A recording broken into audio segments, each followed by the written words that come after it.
Welcome to Sunday Night Live. If you are new to the channel, my name is Alexander, and I have a mountain bike channel called the Singletrack Sampler. And lately I've been noticing down in the comments of all my videos that there have been a lot of questions involving mountain bike gear and getting in prep for the season to come. So I thought it'd be fun to take the opportunity to have an open air conversation where I have my community here in a live stream, and you guys can ask me any questions that you have on gear that you might be thinking about getting for the next year, or have had and didn't like. We can have a discussion, and you can also talk to everyone in the comments and have a discussion there. So that's what we're going to be doing tonight. My promise to you is that, I'm going to give you my honest answers. I have unbiased and honest answers, and that includes if I don't know the answer to something, which, I don't know everything. I can speak to things that I've used. I can't speak to things I haven't. But the good thing is that we have a whole bunch of people in here probably, and more than likely someone in the chat will have used what you're looking at, and you can see what they have to say. And YouTube now has chat replay, which is awesome, so that'll be very, very handy.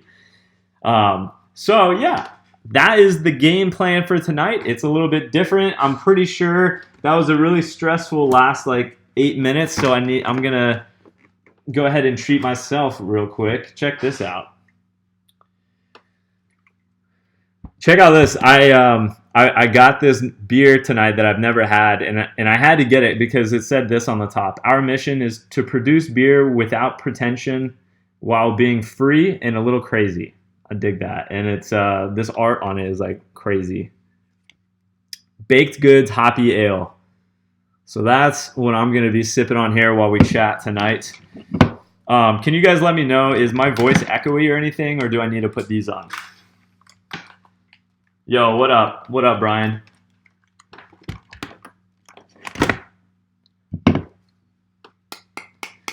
Dreadlocks would not work with my hair. Yo, put up full screen. You guys are going to be looking at this, guys.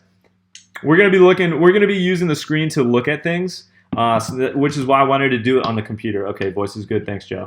All right, so beer's popped, and now I want to know, you guys have already started going crazy with the super chats over here. Brian, Kevin, it's only Jake. It's only Jake. I saw you on the other stream, man. Thank you for that super chat. Nicholas Danka, get a beer shot or shot on me. Thank you, man. Cheers, guys. So who all we got in here? I see a bunch of familiar faces. Cop Jaeger. We got Cop Jaeger, Adrian Hudson, TM Maker, Bruno Zata, B Gibbs Beat,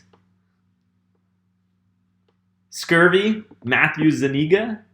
Ah, that's better. Yeah, when I put my headphones on, I think the audio is way too overpowering. We got my boy, Mr. Tonka Joe in here. Chase, Shredding, Swanee. I hope you guys all came with some questions tonight. I know I didn't announce this one ahead of time like I used to. Yo, what up, Tanner? I see you in here, dude. What's up to my mod army? We got a good amount of people, a good amount of people in here, so you guys got your work cut out for you tonight. What's up, Alan? How you doing, man? What's up, Pedal? So let's do the old where's everyone checking in from tonight? Where you at? Where are you at? Wait, I need to come up with a question. Where are you at, and what was the last trail you rode? Yeah, I know it's winter, but whatever. Yo, what's up, Roach? Max, Vincent, Biker Bros. I see you, Black Ultra, yo, Notch. What's up, man? We got someone from Mexico. New to the live stream, but been following for a while. That's awesome, man. What's up? I don't know how to pronounce that avatar name. SDS. Evergreen, Colorado, and he wrote Elk Meadows. I have not read that. I've ridden around that, but I have not ridden that. Louisville, Kentucky, and you rode Cherokee last? Dude, RB, that's sick. Raleigh, North Carolina, and rode Harris Lake. From Washington, and you rode Tokel. Oh, nope. Now we're going fast. Uh-oh. I saw Texas and White Springs. Stillwater, Oklahoma. BKXC wrote Oat Hill Mine in Calistoga, which we all know, actually. Well, patrons know. New Jersey, Lewis Morris. California, Olson Creek Trail. I notice a lot of people are like in Florida or Texas or California where or North Carolina where the winter isn't brutal. Jeremy's been riding in Boise. I almost made it up there last year, man, but I did not. Man, hey, how many people we got in here, guys? There's a few things that I don't like so much about being on the computer. Brian BKXC has like an insane setup. I gotta get on his level. He definitely has a good one. But this one, it allows me, because I want to be able to look at stuff on the computer with you guys and show you. Like when we're talking about something, I want to be able to look it up and see. So that's why I want to do it on the computer tonight. It's a little bit different. Yo, Kevin, Reactive Mountain Biking. What's up, man? What's a good mountain bike for $200? And where's BKXC's TBS suspension? Kevin, quit trolling me, dude. Come on. Thank you for the super chat. Walt, what's up, man? How you doing? I feel like I haven't seen you in a while. But I have a feeling our paths are, as season starts, you and I tend to catch each other around the East Coast. Super chat from the heart of Tennessee, yo, we represent. How you doing, man? What's up, community? Walt Robinson, thank you, man, for that super chat. Cheers to you, dude. Walt lives in Nash Vegas, and he actually builds trails on the back of his yard with his sons. It's really cool, and I've had the pleasure of sharing a few meals and beers with him. Been a good time. So yeah, guys, I have, so if you'll look at the links below, I went ahead and linked I have a list on Amazon that is my gear. So let's see, can I get to it from here? No, let's see if I can get to it from here. The sampler special. So I put a link down in the bottom, and this is just a list that I've accrued or put together on Amazon of objects or material, things that I use. So, these are all things that, and I only put stuff that I really liked, not things that I've used and I hated, but these are things that I actively use. And the list is going to be ever expanding. It even includes my backpacking tent and my backpacking sleeping pad, shock and a fork, some camera stuff. I definitely don't have everything on here. In fact, I don't have much of, I don't even have a GoPro on here. I don't know why that's the case. I'm pretty sure I had a GoPro, but that's a good place to start for asking questions tonight. So, if you can take a look at that list, and if you were considering any of these things, like these 510 shoes, the camo backpack, death grips, Maxxis tires, stuff like that, you can ask me, and that's a good way to get the ball rolling here. Chris Valley, what's up, man? Thank you for the super chat, dude. Cheers. Just landed my first engineering job, so here's to the van fund, dude. Huck, yeah, going into the Excel spreadsheet. And some new equipment. Come shred trails in Maine. Man, I have been to Maine one time, and Maine is absolutely beautiful. I actually know nothing about the mountain bike trails up there, and what if there is. I don't know. I've never heard anything about mountain biking in Maine. I can't imagine there isn't any though. It's only Jake. I live in Bentonville. Anyone live there? It's only Jake. You are in good company. Tons of people on this channel live in Bentonville, Arkansas, man, and are lucky to do so. Nate Palmer, van. I still do not have the van, guys, but I am very, very, very hopeful for this week. I had a breakthrough, not a breakthrough, but the dealership that I've been getting jerked around with for the past 3 weeks. Because the van that we negotiated was not yet in. Apparently it came in, and so he's getting back to me tomorrow with some crucial information that I needed. So yeah, that was the van update for the night. The real Supergirl, what's up, girl? Wait, I feel like you're not actually a girl. I felt like you told me your name last time and it wasn't a girl. I can't remember though, and I don't want to say for sure, but what's up? How you doing tonight? Hi, sorry I'm late. I had to get tacos. Everyone will excuse you for that, I promise. Any news on the New Mexico trip? The New Mexico trip is going to happen. The Chasing Epic, I'm going to be doing a second Chasing Epic trip at the end of this season in the fall. And it's going to be a half trail ride, half bike park trip at Angel Fire, New Mexico, one of the best bike parks in the country. And I'm really stoked. I think it's going to be the weekend of October 5th. So keep an eye out for that. And thank you for the super chat. Okay. What's a good 510 clipless shoe? Kevin, you're just trolling me all night tonight. You know I don't ride clipless, bro. I ride flats, baby. Come on, flats. And if you want to know what the pair of flats that I ride, they're right here. Actually, this isn't them. This is the pair that Seth used to ride. I ride the Free Ride Pros, and I love them. And I've also ridden the Giro flats. That was my first set of flats ever, and I actually really like those. Everything that Giro makes seems to fit me really well. But Kev, thank you for the super chat regardless. All right. Chase Sanson is asking, he says he'd recommend the Crank Brothers stamp. Chase, I also ride on the Crank Brothers stamp flats, and I really like them. I've been riding them for maybe 3 months now, and I definitely like them. I have the oversized and the regular size, and I don't like the oversized ones. They cover too much of my foot, and I can't like get the flexion that I need. So I use the small ones. I do have long pins for it now because the new Crank Brothers stamps have longer pins at a couple positions, and so I'm going to play around with those, but I have yet to do that. So far, so good though. Is there a good mountain bike trail near Jacksonville, Florida? Roach Trails is asking. Roach, go check out Trail Forks and MTBprojects.com and just type in Jacksonville, Florida. It'll show you the closest trails to you, man. Those sites are invaluable for finding out information on trails.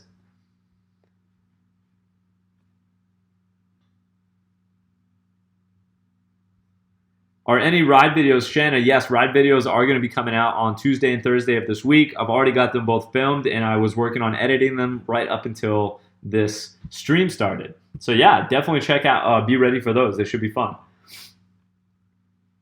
Derek, I really appreciate that, Derek, but I actually, believe it or not, I went online and applied for the 510 Pro deal. And like I said, I'm a YouTuber, a mountain bike YouTuber. And I gave them the channel link and everything, and within the same day they got back to me and accepted me into the Pro Deal program. So I actually get that 40% off of my 510 shoes, and I'm really excited about it. That's how I got this first set.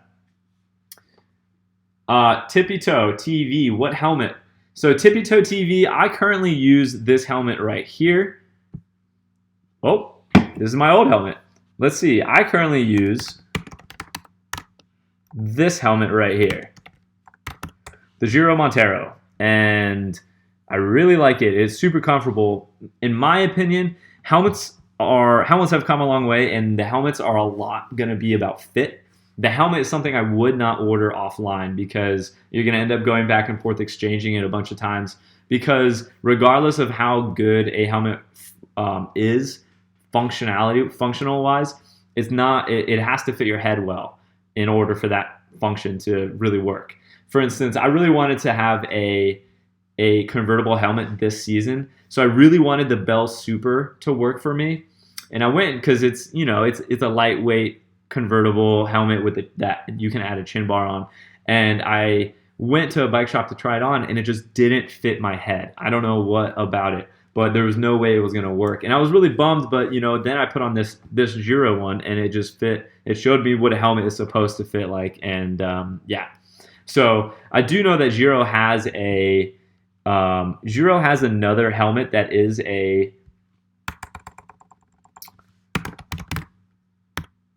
Giro has like a convertible one as well. Oh, nope, those are the ones we want to look at, kids. So I actually might look at that at whatever. It doesn't matter because I haven't actually used it. I might consider getting. I was actually just having a conversation about getting that this season. I might consider it. But as for helmets, you need to go read your reviews, but then go in and physically try them on. Yeah, and that's all. That's the main thing that's going to matter. And you also need to ask yourself like what kind of riding you're doing. Is it XC enduro or like crazy stuff like downhilling? If you're doing downhilling, you need a full face. If you're doing enduro stuff, you either need a enduro helmet or a full face. And then for everything below that, XC helmets are fine. So yeah, looking at that. William Marshall, what's up, man? Thank you for the super chat, bro. Hey, Alex, thanks for taking time to answer questions. Yo, William, it's my pleasure, man. It's been a while since I've done a live stream like this, but and for everyone that has been to one in the past, you guys know that I don't love talking about I don't love talking about gear. It's just I'm not a gearhead. But I do recognize that it provides a lot of value to you guys, and I want to give back to my community. And honest to God, like the reason I'm doing this is because in my comments section of my YouTube channel this last like 2 weeks, a lot of people have been going back and commenting on old videos where I did mention some sort of piece of gear, and they've been asking about gear. Everyone's like, I think everyone's just getting geared up for the season. So, you know, ahead of everyone going and spending their money, I'd like to be able to help anyone that I can. So thank you, man. Mine is what is a good size hydration pack. Is 3 liters overkill, or do you use it all? William, I drink a ton. And I am also of the belief, and I also know Brian, BKXC, is of the belief that you can never have too much water. We go on long rides too. I have always carried a 3-liter pack though. I know some people that are very, very, very particular about how much water they carry because of how heavy water is. But in my mind, I'm like, you have to have water to live. So get rid of something else. In fact, I just went riding yesterday with Joe, Mr. Taka, on here, and we're in Florida though, so it's like pretty hot and humid. But like in the middle of the ride, I had finished my 3 liters of water and I had to fill, well, not in the middle, but like towards the end. I had to fill up my 3 liters again. So in my opinion, go with the 3 liters. You will be much more sad if you run out of water in the middle of a big ride than if you end up at the end of the ride with extra water. But that's just my opinion. Yo, Rick P, I just ordered to convert to 1x11. You're going to be stoked, man. And went with the box 1 components. Very cool. I hope you let Seth know, or like let them know if you had seen that on Seth's channel first, because that's really cool. What are your thoughts about them? So I don't have any thoughts about box 1 because I haven't used them, but very, very, very briefly while messing around on Seth's bikes. So I do know that when I got on them, I immediately felt like the box 1 components, the shifting was very similar to Shimano, and that it was like that very crisp, clean click. It felt like an XT cassette, or, you know, like it felt like that sort of engagement. It was like very precise, you knew you shifted when you hit it. Just clink, clink, clink. And some people really like that. I have SRAM Eagle, and it's not quite as distinct when you shift, but I don't care. So I don't unfortunately have a ton of insight for you about the box 1, but if you go to Seth's Bike Hacks channel, he has a couple of videos where he talks about them. And I do know they're a cool company because they are actively working with Seth, a YouTuber, which is really cool, to make their products better. Like, he gives them direct input, and they have made changes because of what he has said. So that's cool. So, you know, I've got respect for them as a company. And they're the little guys. Like, I like that too. David McPherson asks, what sunglasses do you use? Funny you ask. I just broke my sunglasses on this ride yesterday. So let's see here. I use these glasses. Smith. I think they're called the Smith Pivlock V2s. And I've used these for a while. Whoop. You know what? I'm gonna look you up on the homies site. So SportRx just became a supporter, a sponsor of Phil, and this guy Rob, the vice president, is like a fan of all of our channels. Like, he's been a part of the channels for a while. So we're gonna go onto their site. So let's see, but only if they have. Do they have Smith? Perfect.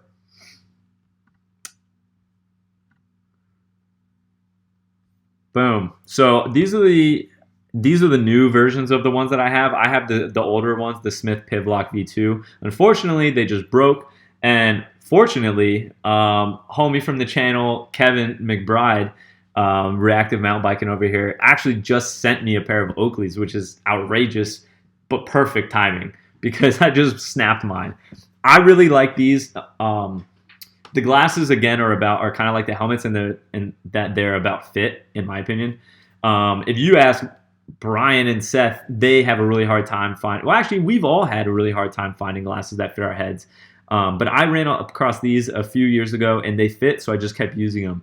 But to take glasses to the next level, you really got to focus on the lenses, because that's something that I haven't been able to find the perfect one to. I've never been able to find a good lens that's that works in like coming in and out of shade, or like extremely sunny or extremely dark. Like I basically just run clear lenses. But yeah, so I think I'm gonna give these Oakleys a try. And they've got a special, Kevin, if you're still in here, what type of lenses? It's like some fancy lens. I have realized that in the overcast, the orange lenses tend to make everything pop, and I like that. But it's really hard, you know. So I have struggles with each different lens type. With really dark shades. So like when it's really sunny out, if I have really dark shades on, I really have a problem with depth perception. It makes it very, very tough. And then when it's overcast and I have light, like just clear on, or like the orange ones, they kind of struggle with that too. But also they're just really hard if you pop into light at all. So that can be an issue. But I did like these Smith Pivlocks a lot. I think they're a pretty popular one. Yeah, so they fit my head. Oh, and you know what's nice about these is that these detach. Like you just pop off the plastic piece and you can change out lenses like super easily. So that was one thing that really attracted me to these.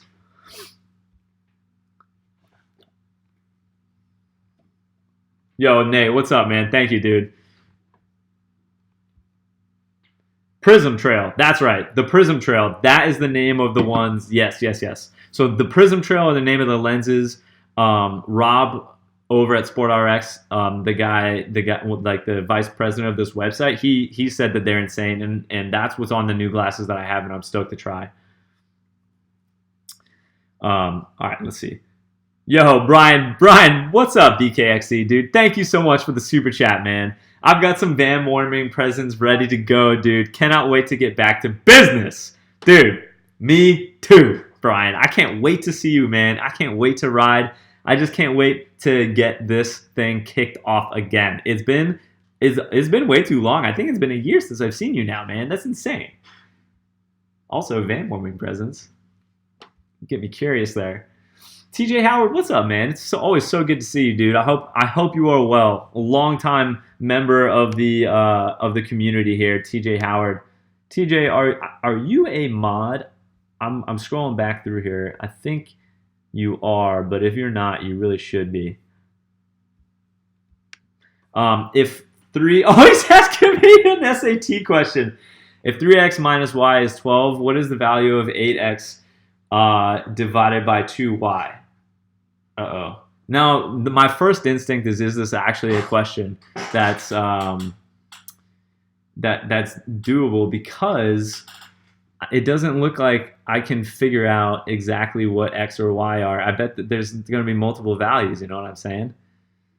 So like if x was 4 and y was 0, for instance, then 8x divided by 2y is going to be 0, right? Or is that undefined when it's divided by 0? But if x was 5 and then y was 3, then we're talking 40 minus 6, so 34. So I see what you're doing, TJ. TJ, I'm making you a mod right now. Oh wait, you already are. A mod is a person that can help keep the chat on the stream in check. Yo, TJ, that was kind of fun though, dude. It reminds me, when I do math stuff like that, it reminds me why I enjoyed teaching. Yo, what's up, Mike? Mike something or other. Hey, Alex, this type of stream is one of my favorite to watch. Dude, thank you. Hey, you guys want to know something interesting? My first ever stream of this, that was called Unbiased Answers to Your Mountain Bike Questions. That has been the top watched video for the last 28 days on my channel. Isn't that interesting? And that video is so old. This type of stream is one of my favorite to watch. The one you did regarding bikes, so he's talking about that. The one you did regarding bikes is what I used to make my purchase. Mike, Thank you. I think you might have been the one that sent me an Excel spreadsheet, and we went over that in the stream. If I'm right, I think it is. I think you are. But dude, thank you so much. Thank you for the super chat, and cheers to the positive words, man. Yo, what up, Downhill Dewey? Any specific types of butthole butter? So I don't use chamois butter, actually, Downhill Dewey. Okay, so I do very, very, very rarely. And I have like this one bottle that I've had forever. I only use it if I know I'm going like an absolute epic. Like I brought it, for instance, on the Key West bikepacking trip.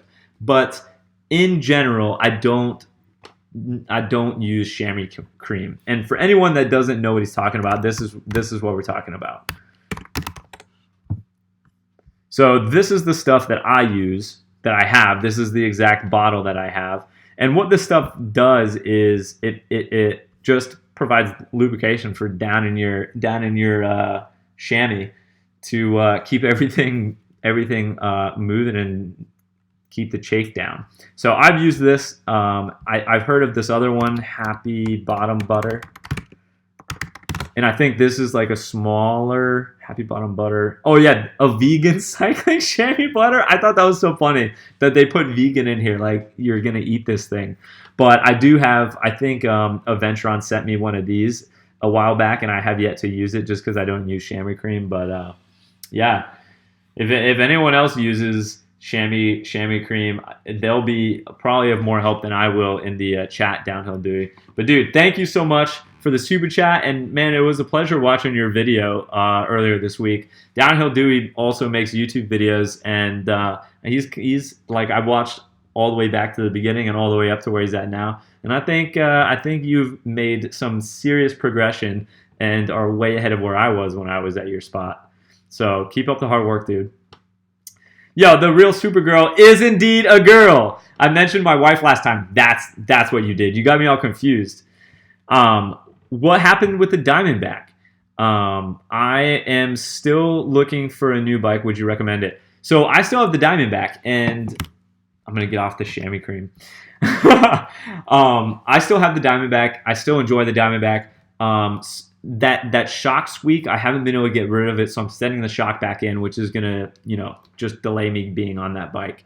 But yeah, I definitely would recommend that bike. Like, Diamondback has come such a long way. They have modern geometry. They are right up with everyone else in terms of geometry, and their spec build on their bikes is like outstanding, especially for the price. And there's a lot of places. What I have found about Diamondback is that somehow you can find Diamondbacks all over the internet for sale, which is amazing. And I think some people will probably think that, that devalues the brand. And I think that a lot of other bike brands would be worried about that, but Diamondback isn't worried about it. Like, they just want everyone on bikes for an affordable price, and I'm just guessing, but I'm imagining that's what they're like shooting for, is like to get everyone on great bikes. And I think they're doing a great job, because this bike, when I hopped on it, it felt amazing. I felt so comfortable on it right away. It's been a while now since I've ridden it when it's perfect, so I'm kind of forgetting how that feels. But I do remember my first few rides, and I was very, very, very impressed. And I know Seth will say the same thing. So the real Supergirl, yeah, definitely, I would absolutely consider getting a Diamondback for your new bike. And thank you for the super chat, girl. Tyler Reeves, beer money, drink up. Here, here, Tyler. Cheers, buddy. Welcome to the stream. Thanks for being here, man. Yo, Davis McPherson, you mispronounced my name. Oh, did I call you David earlier? David McPherson, but you're Davis McPherson. I'm sorry, man. I apologize. Kevin, go to Oakley and build your custom shades, bro. Can we, dude, that would take too long. Kev, tell me which ones they are, and I'll look them up on here. Actually, let me just pull them up here. So for you guys that were asking about the glasses earlier, these are the ones that I'm gonna be rocking, and they look super cool.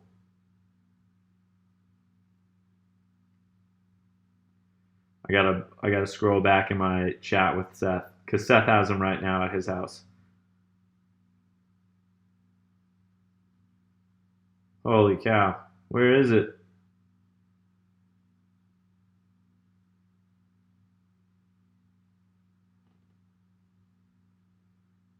All right, found it. So these are going to be the glasses that I rock now. Let me make sure you guys can see this. Boom. They look so cool. And Kevin even got my name ingrained in them. So I'm pretty stoked to try these out. I don't even know the name of them though. Thank you yet again, Kev. It's good hanging with you last night too, man. Yo, Tristan Jones, your channel is what made me buy my first mountain bike. Thank you for your content. Tristan, that's like one of the coolest things I can hear from someone in the community, man. Cheers to you, and thank you so much for being a part of the channel, for joining, for starting mountain biking, for sharing the positive stoke, and yeah, man, just for being here on Sunday Night Live, man. Cheers to you. Alan Wilson, bro. Holy sh... It's Alan Wilson back at it again. Dude. Alan Wilson, he did some insane things last weekend on the Sunday Night Live. Hit me with the biggest ever super chat on the channel ever. And now he's in here dropping $100 mic drop. Alan, cheers to you, man. It is always good to have you in these streams. I would love to answer one of your bike gear questions, dude. Like, seriously. But for now, I'm just going to settle with the cheers, mate. And thank you. Thank you so much. Holy shit. That red just stands out. Like, I scroll down, and just go, boom. Holy cow, dude. Keep... One LOM, keep up the great work. You inspire me and my son. Any suggestions on a full suspension mountain bike based on your experience? I'm in the market for a new one. So LOM, I have owned three. All right, these are the full suspensions that I've owned. I've owned a Specialized Stump Jumper.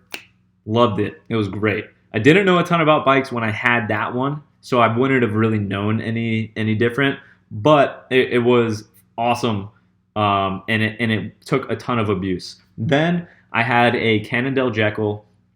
That bike was really good, but it was like pretty complicated. Like, you know, the one that I had, it had a pull shock instead of a regular shock. It had all these lockouts things. So for me, it had too much going on it, and it was pretty expensive. Luckily, I got it through a pro deal at REI. After that bike is when I've got my current bike. So I've only had 3 full suspensions. My current bike is a Specialized Enduro, and I have loved that bike. Anyone on the channel will vouch that bike has taken an insane amount of abuse. And although Specialized just gets dumpstered on the internet and social media because they're not a boutique brand, the fact of the matter is that they're a big brand, and therefore they can afford to provide very good value for customers. And because they've been around a long, they have a ton of R&D, they have a really good customer service, and they've got what it takes to make a great bike. So, you know, that I think I got my bike on the bike I got MSRP was $4,000, which is actually pretty reasonable. Like, especially if you're looking at like Yetis, Santa Cruz, all that stuff, all the boutique stuff. And I got it on pro deal. So, like, you know, obviously if you don't work at a bike shop or have an industry deal, this doesn't matter to you. But I was able to get on pro deal for $1,800, which was an absolute steal. And that bike I've had for over 3 years now. So right now I am demoing a Diamondback Carbon, a Diamondback Release 5C. And that bike is fantastic. I am really enjoying it, but I don't have very much. I don't have a ton of time on it, so I can't give you that much. I can't give you like a long-term review. But what I will say is this company that I have worked with in the past that supports the channel, Aventron. If you are going to be looking at Diamondbacks, check out their site, because they always have like some of the most competitive Diamondbacks out there. So yeah, this is the Diamondback Release 1, the base model of the top of the release that I have. The one that I have is like the top end. And Seth also rides that bike, and he has like his own build. So yeah, this site's actually a really good one to get all the camping stuff at too. Okay. Yeah, I hope that gives you some. If I was looking at a new bike, I would. So if you're looking at a new bike, what I would do in your shoes is go down to your local bike shop and see what brands they carry and start there. Because you'll be able to get so much information from them. They are very knowledgeable. They are right there in person. And if you buy a bike from them, then you'll have help with that bike. And that's very valuable. I'm in the market for a new one. Okay, cool. Thank you again for the super chat. And I hope that helps. OTB, what's up, dude? OTB, when I read your name, I have memories of bad things. I just made my own hopometer. Huck, yeah, dude, that's so sick. I've been looking on social media and I see people making hopometers like on YouTube and Instagram, and I love it. It's so cool. I'm so happy that something that was just an afternoon project for me, like I just went over to my buddy Chance's house because I know he has just random stuff in the garage. And I said, I need something to jump over and to measure. And then I made a video out of it, and it kind of sparked this thing online that has got people out on their bikes and practicing, and that's so cool. That's exactly what I want. Like, I never have had the desire to just have people just binge watch my YouTube. Well, I don't know. There's a time and a place. I binge watch stuff, but like just watch my stuff online and never take action. Like, I want people to watch the stuff, get stoked, and go ride. So that's really cool to hear, man. And will be my third video on my channel that you inspired me to make. Also very cool because creating something is so much harder than consuming something. If you are a creator and putting something out there into the world, props to you, man, because that's not easy. And I challenge you to keep trying because I think it's a really cool thing, you know, to have a good balance between how much you consume and how much you create. OTB, also, I will not be able to make Angel Fire trip. Oh, dude. In October because my wife will be giving, that's exciting. We'll be giving birth around that time. Congratulations, man. Cheers to you and the newborn. Yo, Darren Rash Jr., what's up, man? With a $10 super chat. Thank you for that, dude. If you ever plan on riding Pennsylvania, hit me up. In the meantime, here's the dollars for a couple cabinet knobs for the new van. Dude, that's so cool. That's a new one. No one has donated for cabinet knobs. Thank you, my friend. Huck yeah. And that will go in the Van Fund Excel spreadsheet, dude. I will say, this beer is pretty good. You know what else interests me about this? First of all, it's a Clown Shoes beer. So I think the brewery is Clown Shoes. Yeah, it is. And it's a hoppy pale ale, which is definitely a little bit different. All right. So Tanner, yes, Phil is now associated with Sport RX. They were part of the reason why he was out west at the Sedona Mountain Bike Festival, and also they sponsored his trip to San Diego to visit him. I imagine you're going to be seeing some videos come out on his channel about that trip. If you follow him on Instagram, Skills with Phil, we're talking about, he had been posting like Instagram stories about that trip, so I kept up with that, and that's why I know. Also, if anyone is on Skills with Phil Patreon, he just dropped his next video that will be on YouTube sometime soon about riding the Sedona White Line. Holy that was crazy. Like, I was getting so tense just watching it. At the video ended, and I realized I was like kind of nervous and stiff and palm sweaty. Yeah, good for him for sure, man. They seem like really good people. All right. Hit me with another question. Who's got a question? I'm looking back in the chat now, see what you guys have been chatting about.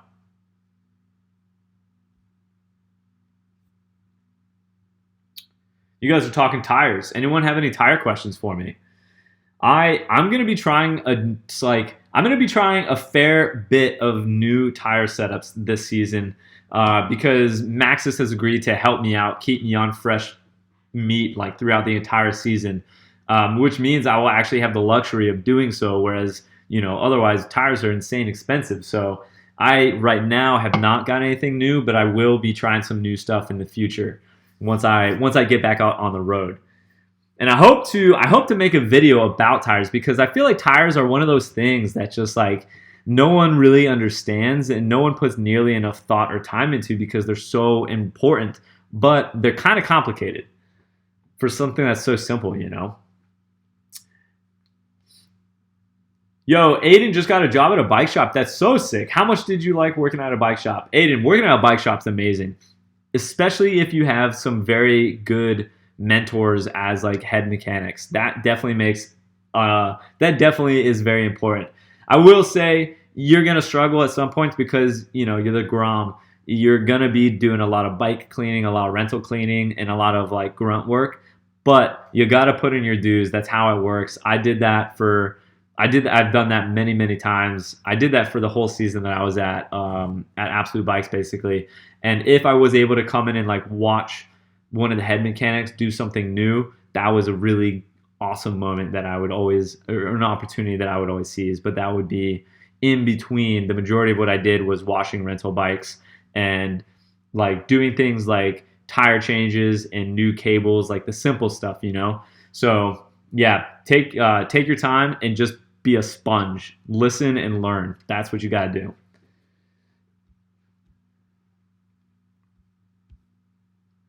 Yo, what's up, Huntstyle? Welcome to the stream, bro. Thank you for the super chat, man. Who's your favorite non-mountain bike YouTuber? Ooh, I love this topic, and especially since we are on the computer. So I love. Let's go over here. You guys can all see my analytics right now. That's all good. Let's go.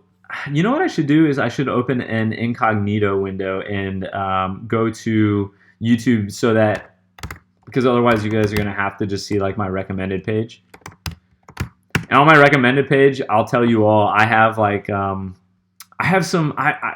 a very eclectic YouTube watcher. I am a video gamer. I am a mountain biker. I am a road lifer, a van lifer. I am a traveler. I watch sailing. Oh, okay. One of my favorite ones is this.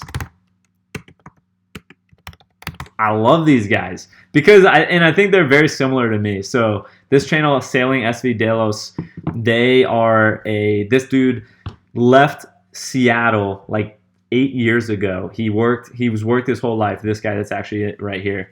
So he left, him and his brother, or he saved up, bought a yacht, and then him and his brother left Seattle. I think his brother left with him. I don't know if his brother was there at first. But anyway, the premise is they just live on this yacht, and they've done it for 7 years.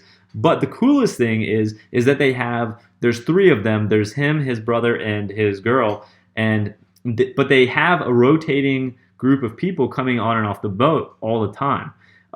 They invite people, they meet people, and they invite them on. They have patrons that they will have like patron parties all across, like at random places in the world. They spend their winter in South Africa. They've been in like they've really been digging. Oh my gosh, Madagascar. They love Madagascar. Basically, they just like they really kind of embody my whole thing, like living free, you know. So I really dig them, and they're very, very real. They are not censored. I love it. Let's see, what's another one that I really dig? I love this question because I love YouTube. I am just, you know what I like to remind everyone is I am a YouTuber, but I also am the same as you guys. I watch YouTube. I am part of the YouTube community in all aspects, you know. And like I watch Brian's stuff, I watch Seth's stuff, I watch all Phil's stuff. Like I watch all this stuff just like you guys do, you know. I'm in here. Let's see, what's another one? Yeti has an amazing one. Yeti, believe it or not, their channel is not about coolers. They have amazing stories about people. They have very well done videos. It's insane how like the production quality that Yeti has.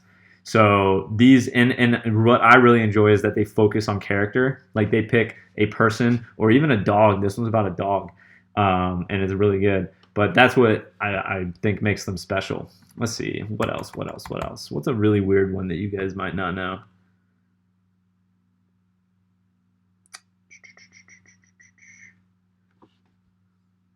I'll have to come back to this. I'll keep brainstorming. Like I have a ton of YouTube channels that I love. But I love that question. Huntstyle, thank you, man. Thanks for asking that. Ride Beside, what's up? What's up, Sid? How you doing, man? What are your thoughts on knee pads? All right. I was hoping this one was going to come up. More for downhill gnarly stuff? More for downhill gnarly stuff? Coming from a long-time XC guy. Okay, Sid, I use... Oh, we don't want that. Oh, we don't want that. Well, we don't want that. All right, so the knee pads that I use are these guys. If anyone is curious, I ride with Raceface Ambush, and I have been exceptionally happy with these. I did a lot of research when I was buying my knee pads. These ones are great because... Wait. What's wrong with these ones? These are not the ones... These are not the ones that I use. Uh-oh.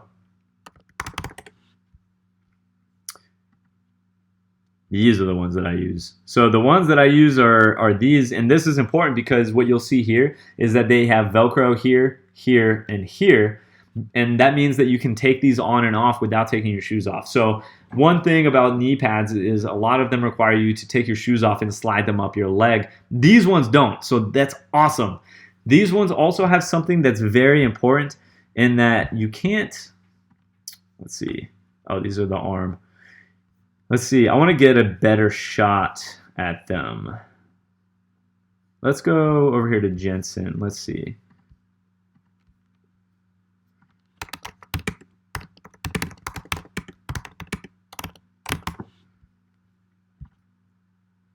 Oh, these ones are on sale. They don't have. But anyway, so what I really like about them is if you can see here, it's got pads on the side, on the inside of the knees. That is so important to me because where I hit my knees most of the time is in fact not from a crash or on like a frontal impact, is on the side. I hit it on my bike. I smack my knees on my bike. And so these are not on all knee pads, inside pads. So keep an eye out for that. I think the things that differentiate knee pads are in fact not the actual pad itself. It's how you put them on, whether they stay up or not, because that's so important for if you want to wear them a whole ride. Inside protection, and then ventilation. So these ones have a empty back, so they ventilate pretty well.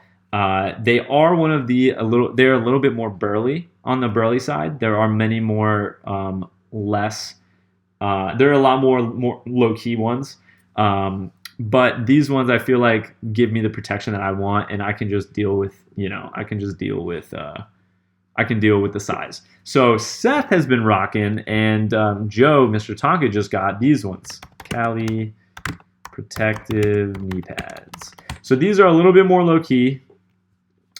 They also, as you'll see, require you to slide them on. So you can't just put these ones on over it, like whenever. You have to take your shoes off.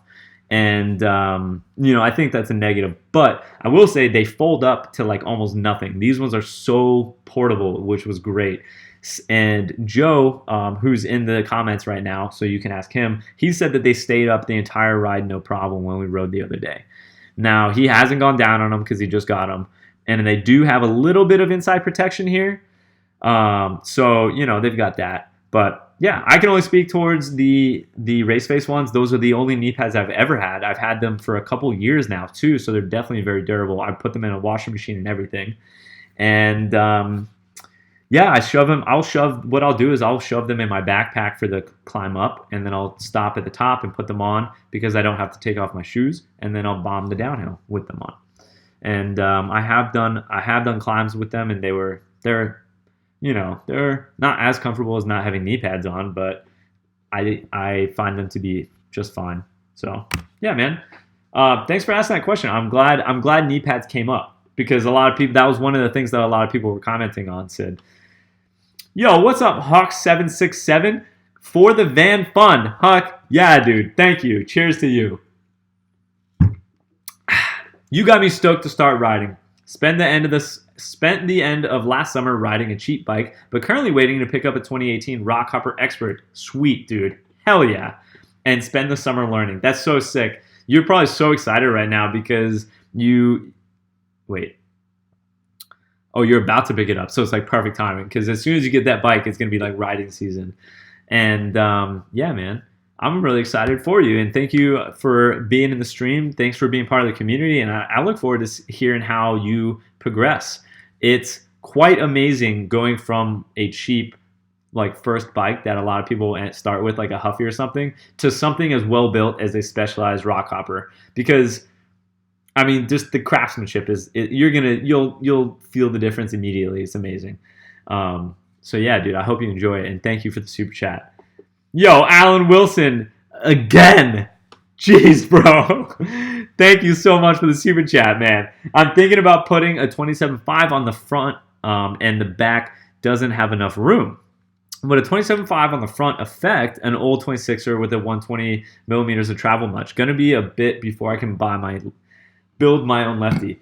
Alan, there's actually a bike. I remember reading on Pink Bike a bike back a couple years ago that had like a 27. I think it was like a 29-inch wheel in the front and a 27.5 in the back. That is something I don't have an experience with. If it fits, the thing is it might change your geometry of your bike a little bit. So I think it might change more than just like the size of your wheels. So you got to be careful with that. But I mean, I've never done it. So the only way you're going to ever know is to try. My question is, Alan, is why would you want to do that? I don't really know why you would want to do that because I don't think you're going to get the benefits of having a 27.5 bike.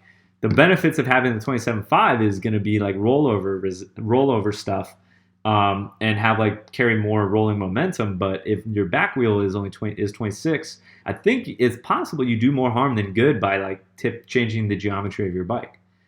There is nothing wrong with 26-inch bikes,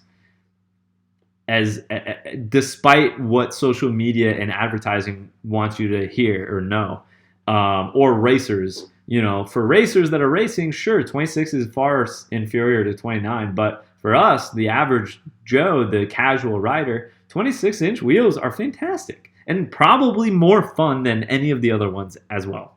So, in my opinion, I would stick with your 26er, dude, and not worry about changing it. And if you want to buy a 27.5 in the future, just go buy a 27.5 when you find the cash to do it, man. But no hurry, 26ers are alive and well. And you could probably get stuff for really cheap on 26-inch bikes. Yo, Chris Brandt, what's up, man? A 1999, hitting it with those nines again. Dude, thank you so much for that super chat. I'm being lazy. I haven't been able to see your last few live streams. Thank you for making it to this one, man. And I haven't been looking at Patreon either. Chris, you're killing me, Smalls. Thank you so much for being a Patreon supporter, man. I can't tell you how much that means to me. How is the van search going? When are you coming to North Carolina again? Chris, the van search, is over, I think. And I was saying earlier in the stream that I am very, very hopeful that it happens this week because the dealership has the van that I want, and we are waiting. Okay, so the details for everyone that heard the first part, the thing that we're actually waiting for is I'm gonna try to get them to put windows in. The one that I'm looking at has actually no windows in it at all, which is a bummer because I need some sort of sunlight coming into the van. I don't want to just feel claustrophobic in a box. So the guy that I'm working with, the sales guy, has a guy, but this guy has been someone's been really slow to get to business. So I don't know. I only know it's between them and it's taking forever. But yeah, that's what I'm waiting on, is for them to finish things up. And then me and the sales guy can just finalize the numbers. So that's where I'm at. And I'm hoping it works and I get the windows in there because aside from the windows, it's the perfect van. It's got everything I need, including backup camera and speed control. Some of the ProMasters I was looking at didn't even have cruise control. And I'm so happy that I found that out because that's a game changer for how much traveling I do. I have to have speed control. Like I couldn't even fathom a 2018 vehicle not having cruise control. It blew my mind. Noah the dog, what's up, man? Hey, man, loving the channel. Noah, thank you for that, dude, and thank you for the super chat. $13.99, heck yeah, dude. With the nines, everyone doing it. Inspiring me to start off this season stoked. I'm so stoked, man. I'm like insanely stoked. I want season to just get going. I'm getting a brand new Santa Cruz Nomad. Whew, heck yeah, man. You're gonna be stoked on that. But I can't be the only one to get stoked on new stuff. So here's for the new van, dude. Huck, yeah, thank you for that, man. And cheers to the super chat and putting that towards the van. About time to pick a new beer. I got the other beers right here. This is that mix and match 6-pack that I always tell you guys about. Look at that. That's like phenomenal. 6 really good beers for 10 bucks, whatever beers you want. Chump MTB, what's up, man? My bike is non-boost. So is mine, buddy. My Specialized Enduro is not boost. I assume the pumpkin, yeah, you knew. Assume the pumpkin isn't either. So what width are you running on your tires? Okay, Chump, the biggest I can run is 2.5. So I run a 2.5 in the front and a 2.3 out back. So another thing that I linked in this video is actually the tire setup that I'm currently running, because that's one of the most common questions that I get asked are what tires I have. So I have the links down below as in addition to the widths. So I run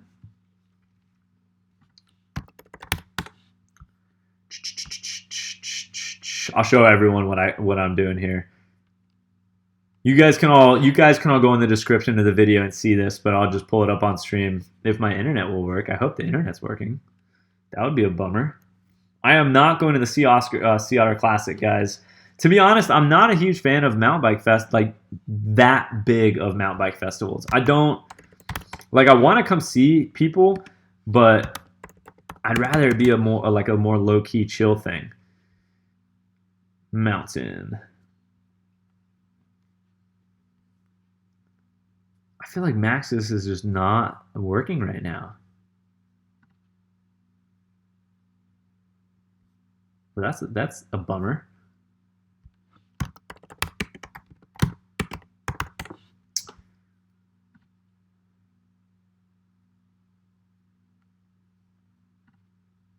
The Maxxis website is just not working. All right, we're going to Amazon. All right, so this is the front tire that I rock, the DHF for front. Although this is a 26er, so that's not exactly what I rock. All right, we'll come over here. We'll go to where I know it is. Oh my gosh, I do have it. Okay. So this is the exact tire. This is from that list that I provided you guys. It's the 27.5 because that's what my bike is, and a 2.3, or sorry, a 2.5. As big as possible in the front. That chump. That's what I do. I am looking forward to, like I said, trying out some new tire combos this season. Assuming I'm either gonna continue riding that Diamondback bike or get another bike myself. I'd like to try wider tires, see what they feel like. Because I've never had bigger than a 2.5 on, but as of now, I really like it. I have a 2.5 up front, and then that Aggressor that I use in the back is amazing. The Maxxis Aggressor. I love this tire. And despite it being not, a 2.3 in the back, like it rolls well, but then gives me really good braking power. It's pretty good tread pattern, I think. And whatever the rubber compound is on that tire specifically, it's lasted a really long time. I just recently changed it in one of my videos, so yeah. Chris Brandt, what's up, man? iOS automatically does the 99-cent thing. I totally forgot about that. We talked about that last week. Thank you for reminding me. Yo, Scott McCune, what's up, man? Van Fun from Switz Bike Park in Wisconsin. You were on the last stream, and I was very surprised that there was a bike park in Wisconsin. Huck, yeah, dude. Thank you so much, man. Cheers to you guys at the Switz Bike Park in Wisconsin. I got to check that place out. And with that, we got to do another beer. All right, what is it going to be? I've got the Cigar City Guayabera Citra Pale Ale. I've got this one I've never had, a Sierra Nevada experimental one. It's a hop pilsner, which is very weird. A hoppy pilsner. Let's see what else I got. Ooh, this is that Motorworks place that I was raving about last week. This is their IPA. What do you guys think between these three? Should we go Motorworks, Sierra Nevada, or Cigar City?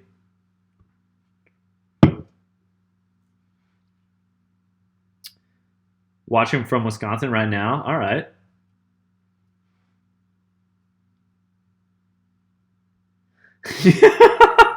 Yeah, if you were drinking Captain on live stream, you'd be you might have a great live stream though, bro. I don't have a Goose Island. All right, we're going with. I'm gonna try the hop Pilsner. Oh wait, no. Alan said, "Uh oh. Now we need a tiebreaker. They're all green." The first person that I saw respond was Alan, and he said to go with the Motorworks, and I kind of was leaning towards that anyway, so that's what I'm doing. All right. So we got the Intellectual Property Ale, from Motorworks down here, local Floridian one, Bradenton, Florida. Very, very good brewery. I might go there this weekend. All right. So Alan again. Holy shit, Alan. You just got cut. Dude! Christoph Jit. Hey, I remember you, man. Always coming in with the bang. Christoph doesn't say anything in the live stream, and then he just goes, boom! Sorry, that was really loud. I'm going to have to, there should be, a mic warning right there in the stream. Dude! Holy cow, Christoph! Monday afternoon is so much better watching your live streams. Went riding with my wife over the weekend. New mountain bike park opened in Harcourt, Victoria. Dude, that's exciting. Oh man, I've never lived anywhere that something like that would happen. A new mountain bike park opening. That has to be so exciting. You will like it when you come over to Oz. You are invited, dude. Christoph, thank you so much, man. Thank you so much. It's always so good to see you in the stream whenever you make it. Sounds like most of the time you watch it on Monday, and that's why we don't hear from you. But cheers, brother. Cheers to that new bike park, and cheers to the riding season. And to the super chat, dude. Thank you so much. I dropped beer in the beard. Oh, Carl. Holy cannoli. All right, so what I was saying, sorry. I totally got distracted when I see red pop up. Wow, that is a weird, it's got a totally different aftertaste than most IPAs. It's pretty,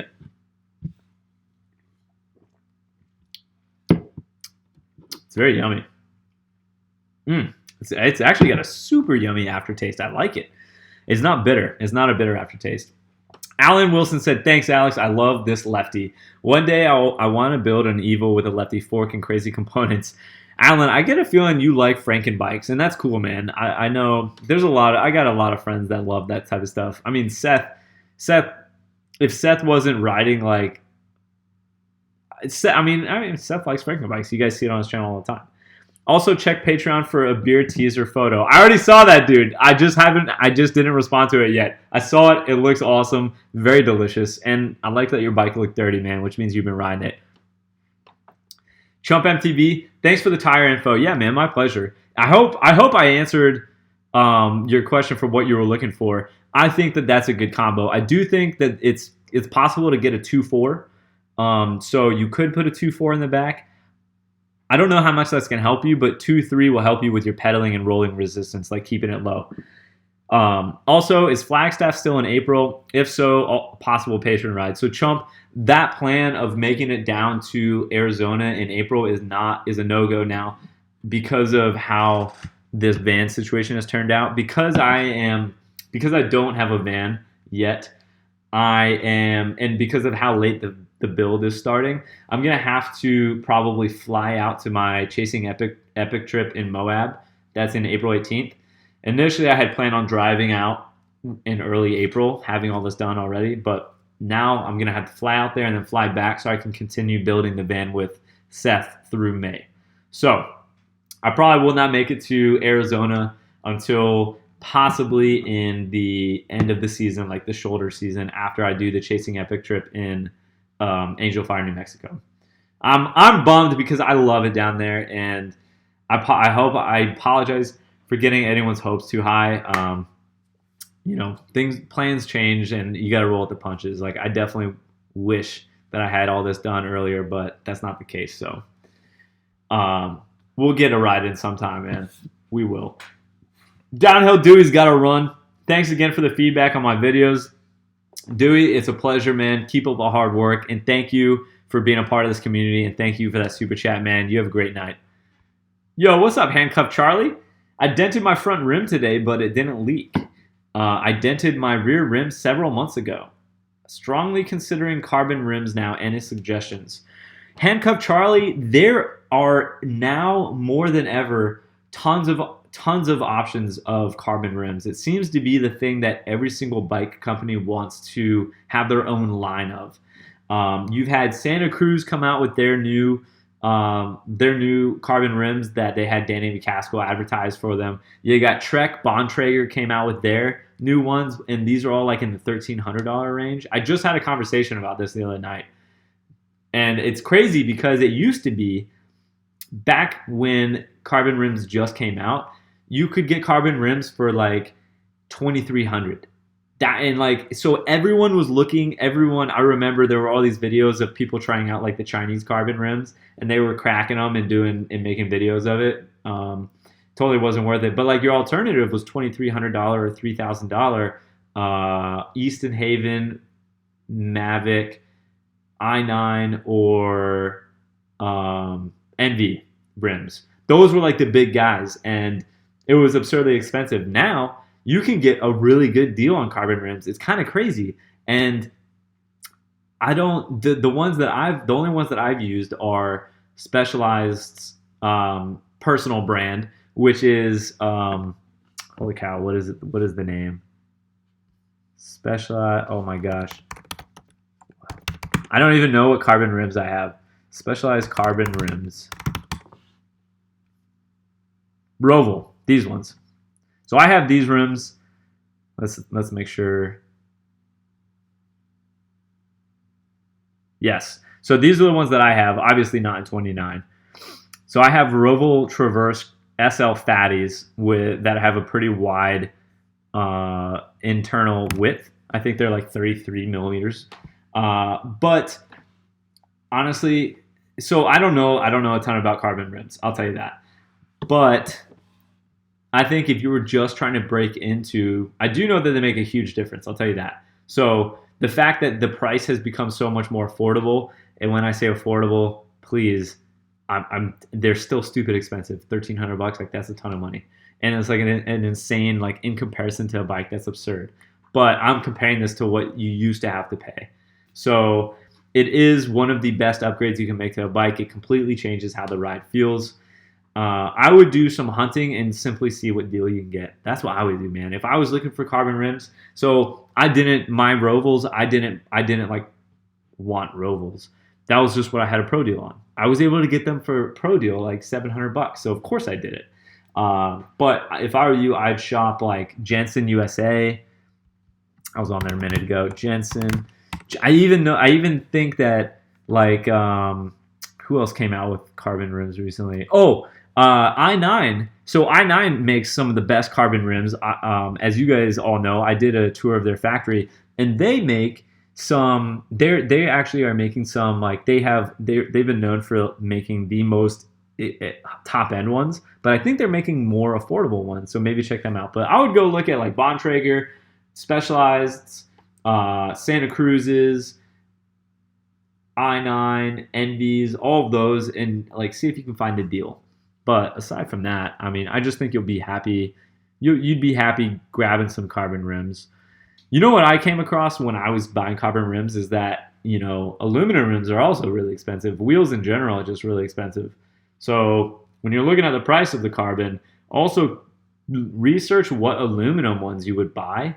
And don't just look at the price of the carbon ones. Look at what the difference you're paying is. That's what you really should care about. And ask yourself, is it worth that, the difference? So yeah, I hope that helps, Handcuff Charlie. I've enjoyed my carbon rims. The good thing about carbon rims is I had to worry a lot less about, the ride quality is just better. But yeah. Yo, Alan Wilson, dude, with the $50 super chat. Use this for your flying fund, bro. Thank you so much, man, dude. I just said that I was doing that. Thank you so much, man. That's so kind of you. And yes, I love weird bikes. Both of my motorcycles, you ride motorcycles, that's rad. My dad rides, and I wouldn't accept his motorcycle from him when he stopped because I thought I have a feeling I wouldn't live long if I rode motorcycles. So I couldn't do it. Our single-sided swing arms? That is crazy. That sounds so nutty, dude. Holy cow, how does that work? Alan, thank you. Cheers, man. Thank you so much. There's actually another guy coming on the trip that's flying out of where I think I will, Charlotte, and I'm hoping that we can catch a flight together and then also rent a car together. So I'll put it towards it, man. Ben L. Van question: have you nailed down a configuration or layout? Any favorite vans on YouTube? Aha, that's good. I'm glad you brought that up because that actually pertains to some of those other YouTube channels that I watch. Let's see. Oh, what's his name?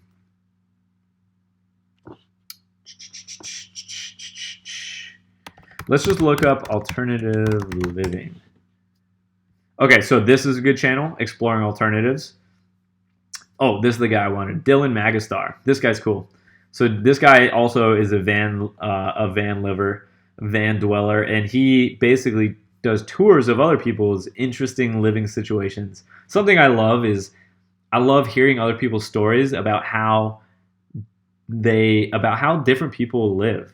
Not just where they live, but like what they do and their life story, because it reminds me that truly anything is possible. We get so easily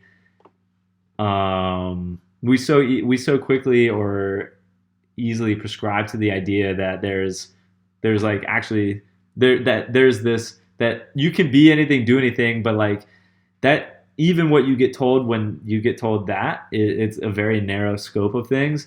The reality is that there actually is infinite things or ways that you can live this life and things that you can do. It's like it's so hard to imagine based on like how we all grew up and the culture we live in, but it's crazy. I love like things overseas, the things that people do and the ways that people live. It's just, it'll blow your mind. Anyway, this is just a, one example of that, and it's cool. So I like Dylan Magastar. That's a good channel. Let's see, what's another one? These are the two big like alternative living ones. Him and alternative living. So I do have the van laid out. I don't have like the build laid out. I know conceptually what I want. Like I want a lofted bed with like plenty of room for tons of bikes, and I have an idea for the bed where I want it like a paneled bed so that one end can tip up and it'll turn into like a lounging area. But also when that thing tips up, it'll give me access to the garage and storage from there. I think it'll be one of the like, so I have a, let's see, what's it called? Pinterest. So I have a board, a Pinterest board.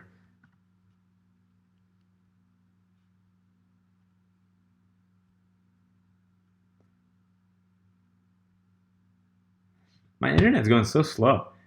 I think I've just got a lot of things going. Oh wait, no, this is an incognito tab, isn't it? Yeah.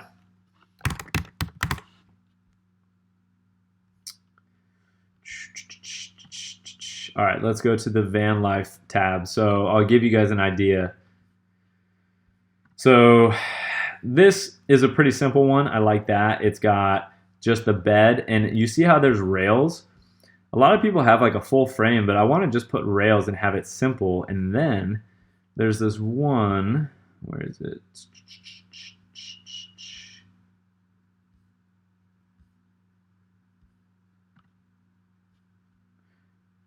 So it's kind of like this. You see how this is just one piece, and you can put a second and a third across that.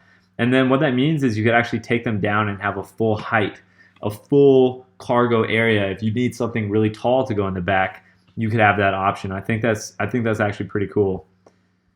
It's this green van. I keep seeing it's this green van that has it.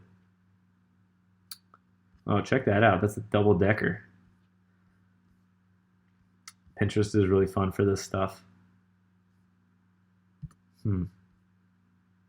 Oh, is this it? Yeah. So check it out. So these guys just have rails all the way down the van, and this is the 3 pieces stacked on top of each other, which is actually really cool because then you can free up so much space. So anyway, I think I want to turn those slats the other way, maybe. It's either, I don't know. I was talking to Johnny at Crafted Workshop, or I want to talk to him about this, about how I could maybe do this, but also have a way for them to fold up. I don't know, but that's kind of the concept that I like, is a modular bed setup. And then I'm thinking just something super simple, kind of like this. So you got the bed, and then just a row right here where you put your kitchen area. But Seth and I are talking, and I definitely need like a really comfortable workspace. So I think that I might have to have like a kitchen secondary, a workspace that doubles as a kitchen where I can do the kitchen stuff, because it's more important that I have a comfortable workspace, because that's where I'll spend the majority of my time in the van, working on my computer and making videos. So yeah, that was a really long answer to your question.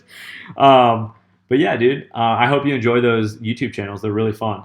Hey, you guys know what another one I just another YouTube channel I just started watching the other day? National Geographic.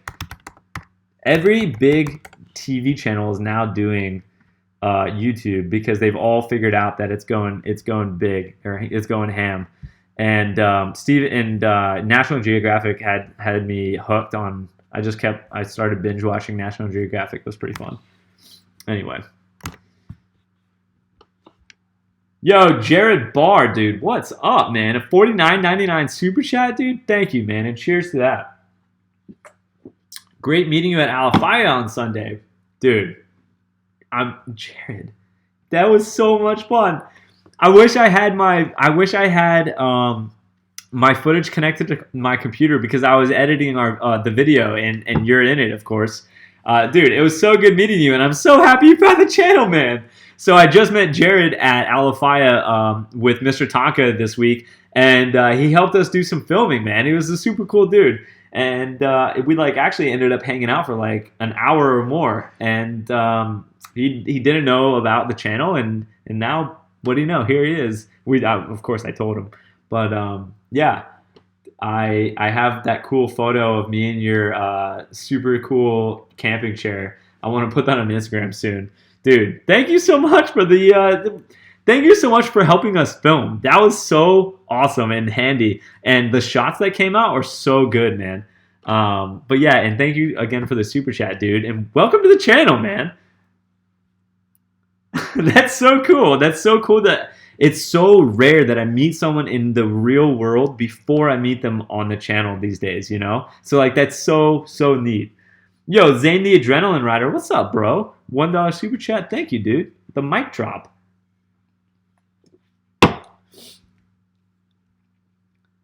Shane Arrington, thanks for helping me get my mind off the BS that's happening. By the way, I'm on my mom's phone. I hope when I get money to get my own bike, we can ride sometime. Shanna, you're absolutely welcome. I'm glad that you come to the channel and able to get yourself in the right frame of mind. We're always stoked to have you, and I hope that you can feed off the positive vibes in the live stream and in the chat over there. So yeah, cheers to you. Thank you.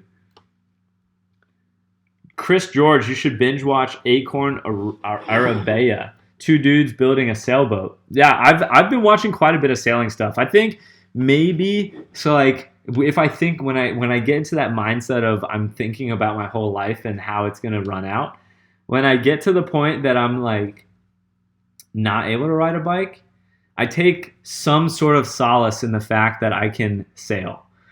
Because that seems like the next most adventurous thing for me. Right now I feel like I might not be able to do a sailboat because I wouldn't want to be stuck on a boat that small and be surrounded by water. But if I can no longer bike, then maybe at least I can sail. and that would be like a new frontier, new adventure. So yeah, I've been pretty into the I like the sailing stuff. I like the whole idea in the adventure. Fly Fish Scott. I also watch Sailing La Vagabond. I like Sailing SV Delos more, but I do watch them as well. That girl is pretty attractive. I mean, they're just a cool couple. Yo, a bowl of cereal. Thank you. I like a bowl of cereal as well. I appreciate that. Bikepacking. I like bikepacking. I don't love bikepacking. I love going downhill, but bikepacking is. I've only done like a handful of bikepacking trips. Oh, I got another one.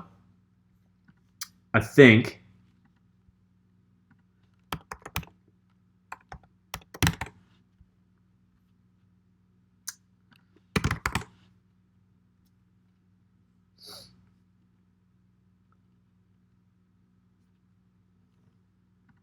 Oh man, what? So it's a mountain bike channel though.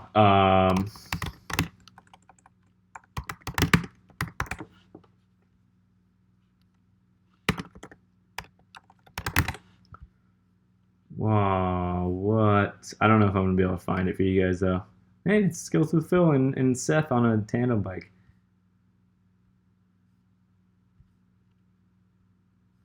So it's this guy. I'm blanking on his first name, Schleier, but he makes some really. He's a pro mountain biker. Now he does adventure stuff. I'm not gonna be able to find it, and it's really cool. He's on Pink Bike too. Yo, Mr. Tonka, how fat would you be sailing around drinking beer? Oh man, it would be outrageous. I mean, that's the thing. Like if I'm 75 and I'm not riding bikes, I don't really and what I'm doing is sailing around the world on a boat. I don't care how fat I am. I'm gonna enjoy myself. Seriously, who cares? But I'll be very fat. I'll probably be rolling around the boat, to be honest. Mountain bike geek, yes, I do hate. I did hate bike packing in Florida. It was pretty rough. We also chose a pretty brutal way of doing it. We didn't plan well, and I didn't plan well, and we chose a route that was pretty rough. So I think there's more. I think there's better ways of doing it. For instance, a trail just opened up that you can go from border to border of Oregon, which is really neat. A trail straight through Oregon. You can ride your mountain bike on it. No, like mostly single track. And that would be super cool. That would be a big bike pack.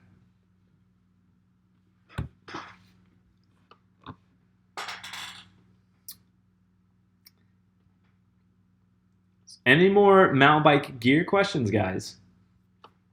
I know we've touched on a lot. As of now, we've talked about knee pads, tires, pedals. I'm blinking. Hydration packs. What else did we talk about? Shoes. One of the first things we talked about. Alex, can you recommend a good torque wrench up to 15 Newton meters under $50? Bearded mountain biker, I just bought a torque wrench. I just bought the Park Tool torque wrench. Let's see. Actually, I bought it from Aventron. So let's just go to their site and see how much I paid for it. So the one that I bought was not up to 15 though. So Park Tool torque. I bought this one. Yeah, it was pretty expensive. So this is $105, but man, Park Tool, you're always paying quite like a premium for Park Tool because they're premium products. They're gonna last your whole life. So I have this, and I will say, like, I've already taken it out of the case, which is super nice that it has. And you were saying you want it up to 15 Newton meters. This one comes up to 14, which I think is going to be pretty. That's going to cover most of your basic, like your important needs on your bike. I did also get the bigger one. I think I might return it because it's just enormous. I bought one that goes up to 60 as well, but it's so big, I don't think I want it. So this is the only one that I've used. I don't know of any other torque wrench, man. But yeah, that's my experience. I haven't actually even used it. I've used it in a bike shop. That's why I got this one, because I've used it in a bike shop before, and comes from a reputable brand, you know. So I do like the case too. I will say I like having a place to store it. Yo, the Tim Cat, what's up, man? Welcome to the live stream. I don't know if you've been here or not. I haven't seen you over in the main chat. Hey, Alex, keep the content coming. So I'm really excited about this video coming out on Tuesday, guys. So keep an eye out for it. YouTube has been kind of weird about putting videos out to all your subscribers, actually putting it in the recommendation page. So if you haven't already, make sure to like click that bell button. And if you don't want to click the bell button, which gives you notifications, like if you go to my homepage, there's a bell button next to the subscribe button. If you really just don't want to click that, then just be aware that sometimes you have to not just go to YouTube, but you have to go to your subscription tab. So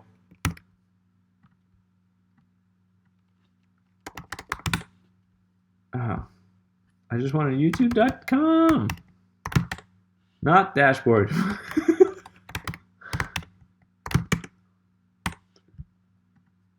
So here, you have to go to your subscription tab, which is going to be like right under here. It's not always going to be like right on the front page, like on this, which is called the recommendations tab. So yeah, just a little FYI. But Tuesday should be a really fun video. I'm excited about both videos from this week. They should be super fun, both riding. One has Mr. Tonka. Actually, they both have Mr. Tonka. One is a street ride urban assault, and one is a gnarly trail in Florida at LFI with like gap jumps and stuff. Very cool. How about you?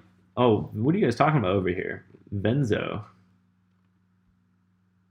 Oh, Venzo torque wrench. Let's look that up.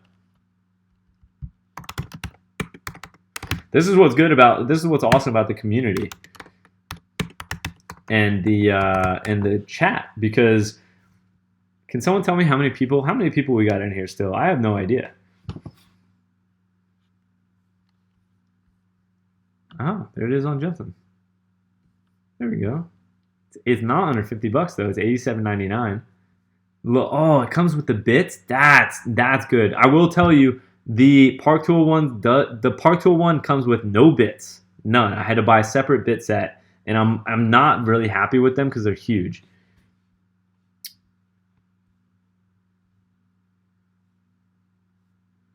Yo, Richard Cornish, what's up, man? A $50 super chat with the warning, cheese factor warning. You got me into mountain biking, which saved me from my PTSD, dude. Thank you for your service. Cheers right then and there. Thank you. Wish you the best, and 1 cent to make Jared's an even 100. That's awesome. Teamwork, baby. Teamwork makes the dream work, dude. That's so sick. Richard, no such thing as corny, man.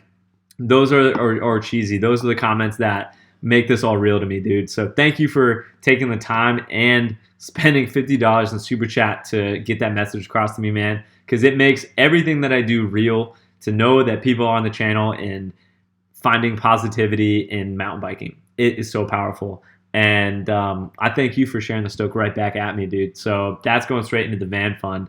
Cheers to that and you. Thank you, man.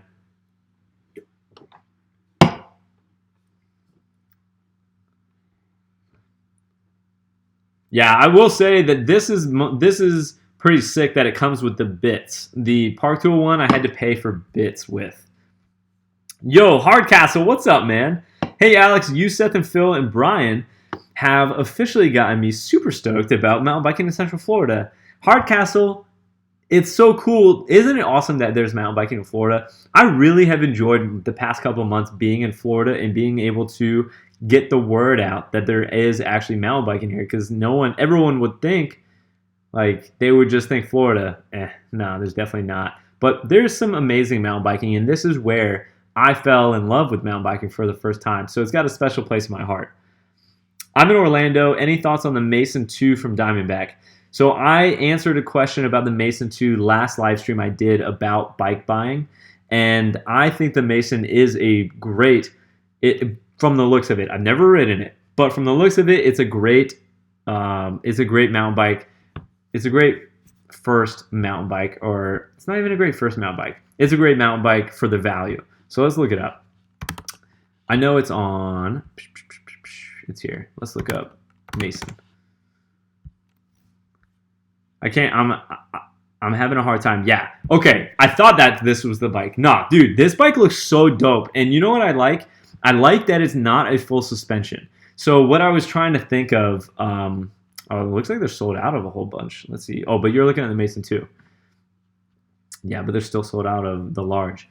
So I think that this bike is a really good hardtail because it's not wasting any of your money making it a full suspension. The thing is when you jump up into the full suspension, but you still are at this price point of $1,300, you are cutting everything else, the quality of everything else down. So this bike has a full $1,300 of real quality components, including a 1x. And let's see what type of fork it's got on it. A RockShox fork. It is a solo air. Mine's a solo air too. That just means it doesn't have like all the fancy compression, all the fancy dampening settings. Race face, SRAM NX. Where are the brakes at? SRAM level T hydraulics. So those are actually pretty darn good brakes. Not a lot of people know more than just like the SRAM guide brakes, but the entry level SRAMs are actually pretty darn good and reliable, which is the most important thing. Some of these other things I am not familiar with.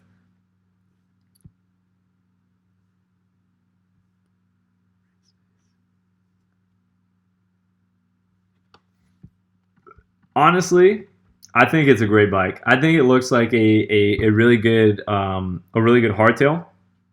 I'm trying to think of another hardtail that I can compare it to, but I'm not that familiar with hardtails. It looks pretty dope too. Comes with some Maxxis. It comes with good, man. If those are the tires it comes with, that's impressive. Most bikes come like they'll try to sacrifice the tires to save cost, but this comes with super good tires, the DHFs and DHRs, because of the 1x. NX is right below GX. All around, dude, I'd say this is pretty awesome. Wait, that's not a dropper post, is it? No way. There's no way that's a dropper post, right? That doesn't come with a dropper post, does it?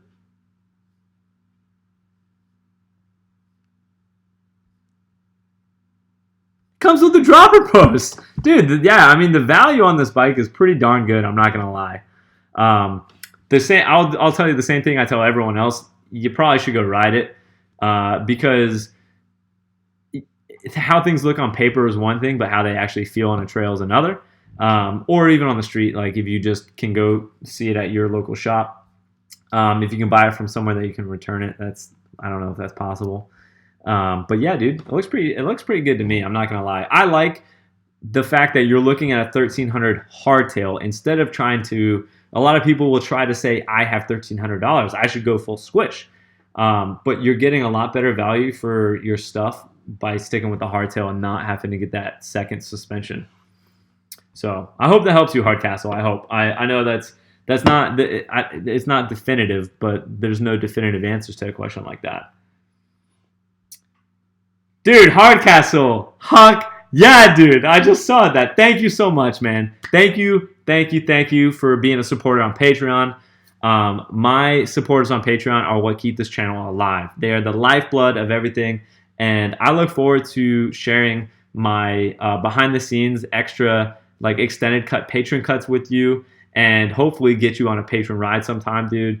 And yeah, welcome to the family, man. That's awesome.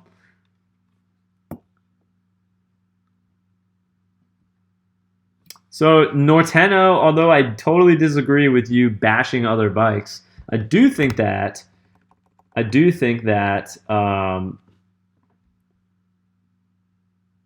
Konas also make pretty good hardtails. So, you know, Hardcastle, maybe look at Konas as well. The question really is, why were you looking at the Diamondbacks? It could be that those are at your local shop, but Kona does make very, very quality hardtails.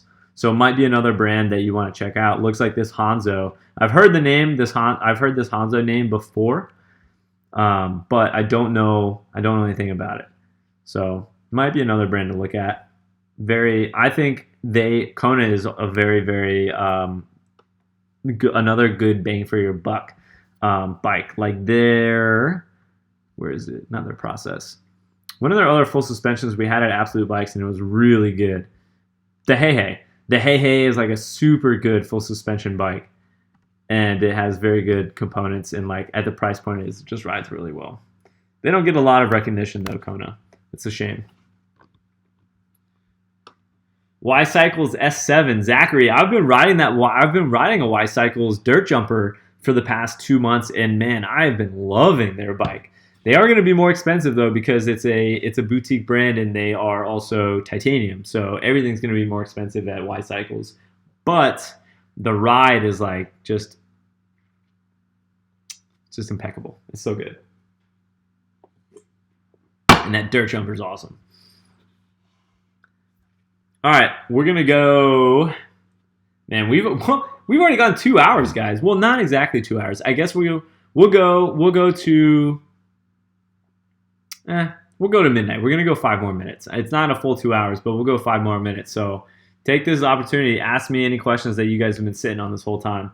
Yo, William Marshall, what's up? Hardtails are legit. I love hardtails. I mean, this dirt jumper, I ride dirt jumpers in street bikes and they're hardtails. I also have ridden hardtail mountain bikes plenty, and I really like them. I think I've ridden faster than I normally do on hardtails. Hardtails are legit. I'm looking to get a Santa Cruz Highball. I've read about that bike, and I've read good things. As my first new bike. If that's your first bike, that's probably sick. Also loving these discussions. Thanks, man. I really appreciate that. You know, I'd actually like to take a second. Maybe at the end of this stream, I'll ask you guys all what you think about this sort of stream, because if it provides you guys that much value, then it's something that I definitely will do more often. Thanks for hosting again, Alex. William, cheers, man, and thank you for that super chat, dude. I really am appreciative for you sharing that with me, and I'm glad you enjoyed this sort of discussion. And I hope you guys all know, like, and I hope you guys all appreciate that. A, I don't know everything. B, I'll tell you what I do know. And C, it's all honest and unbiased, and I am very much not a part of the, I don't have any, you guys come number one. I do have affiliations, so that would be a lie. Like, Maxxis is helping me out, and I've talked to the guys at Sports RX, and I'm borrowing a Y Cycles bike, so that's not true. I do have affiliations, but I would never, you guys always come first. I will always tell you this straight up, and anyone that I ever work with is always under the original assumption that I am going to tell it how it is no matter what. So I hope you guys know that. Alex, any plans to visit Europe? Elliot, I do definitely want to visit Europe. I think that'll be a future project for the channel. Right now it's all about van life, and there's still plenty more for me to explore in the Americas. But eventually I do plan on traveling abroad and exploring overseas, and I'd love to make it to the UK. I'd love to go to New Zealand. I'd love to go to ride the south of France. There's like infinite. I'd love to go to Nepal. Man, there's so many places I'd like to go. Why do I look homeless? And is this e-begging? Norteno, no, this is not. Well, hold on. Why do I look homeless? Technically, I am homeless, so yeah, you got me there, man. But no, there's no begging going on. Everyone, I have not solicited any single one of these kind super chats. So yeah, I'm offering a live stream, and anyone that wants to do that is doing it of their own free will, dude. You will not find me on a street corner near you. Actually, I don't know, you might, but I'll be on my bike. All right, let's see. Are you going to do any more mountaineering? Sean Ryan, yeah, dude, absolutely. I do much more than mountain biking. I rock climb occasionally. I go mountaineering, or I have been mountaineering. I have done backpacking quite a bit in the past, and And I mean, like, I do, you know, I have other hobbies. I play video games. I like racquetball. I like tennis. But like, of all the things, I just love mountain biking the most. So like, that's where all my focus goes. So I do think I'll do mountaineering in the future, but I don't know. Maybe it'll be a thing like I do over the winter or something. Like that could definitely be a cool thing to do. Good question though. Apparently you're on my Instagram. I like that. Hey Blue, what's up, dude? I haven't seen you yet in the stream tonight, man. I'm glad to have you here. Good stream, Alex. Good luck with the van, Blue. Thank you, man. Always good to hear from you, man. And I appreciate the vote of confidence and motivation. Wish me luck tomorrow, for sure. What's my favorite video game? Zachary, right now I play League of Legends mostly. I grew up playing video games though, so if we're talking about my all-time favorite video games, we're probably talking like Chrono Trigger, Final Fantasy VII. I do really like video games, by the way. I know a lot. I've played video games my whole life, and I'm very much like I am considered a nerd. I think I am. I have been. So Chrono Trigger, Final Fantasy VII, Final Fantasy Tactics Advanced. I really like that game. Let's see, what other games do I love? Zelda, obviously Zelda, but maybe like everyone says Zelda Ocarina of Time. I loved Majora's Mask a lot. So, you know, everyone says Ocarina, so I won't say that. I'll say Majora's Mask. And let's see. My brother and I played the hell out of Double Dragons, this fighting game on the NES back in the day. Mario Galaxy, Paper Mario, that was a good one. Yeah, I could go on and on. I've played a lot of video games in my time. Oh, The World Ends With You. That's a great game. Mountain Bike Geek? Yeah, dude, nah, you keep it. It's all you, man. Mountain Bike Geek, you are the one and only, bro.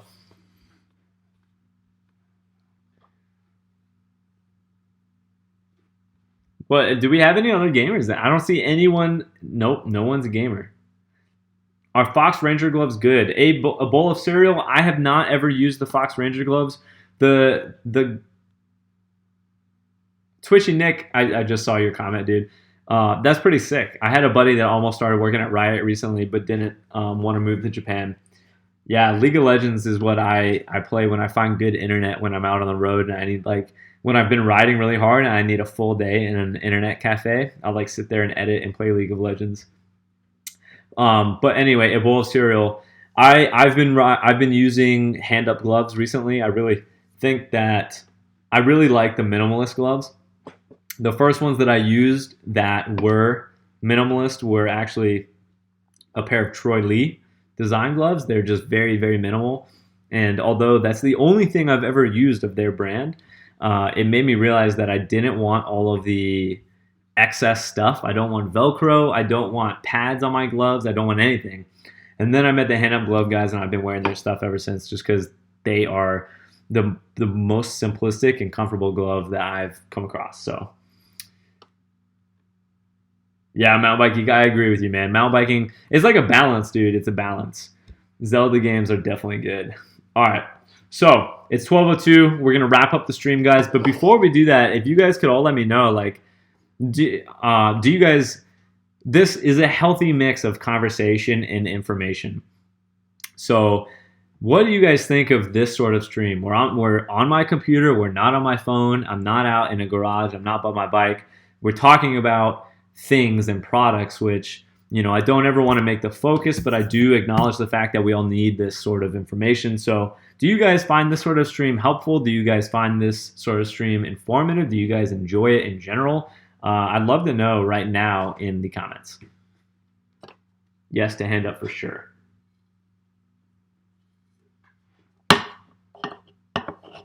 Oh, dude, Bryce, Wind Waker was so good. I love that game too. Oh, Super Smash Brothers and Mario Kart, of course.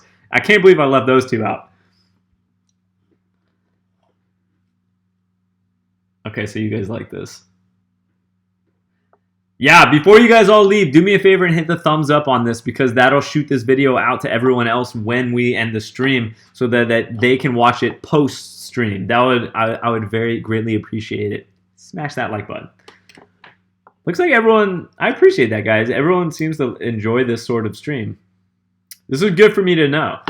I will tell you, this sort of stream requires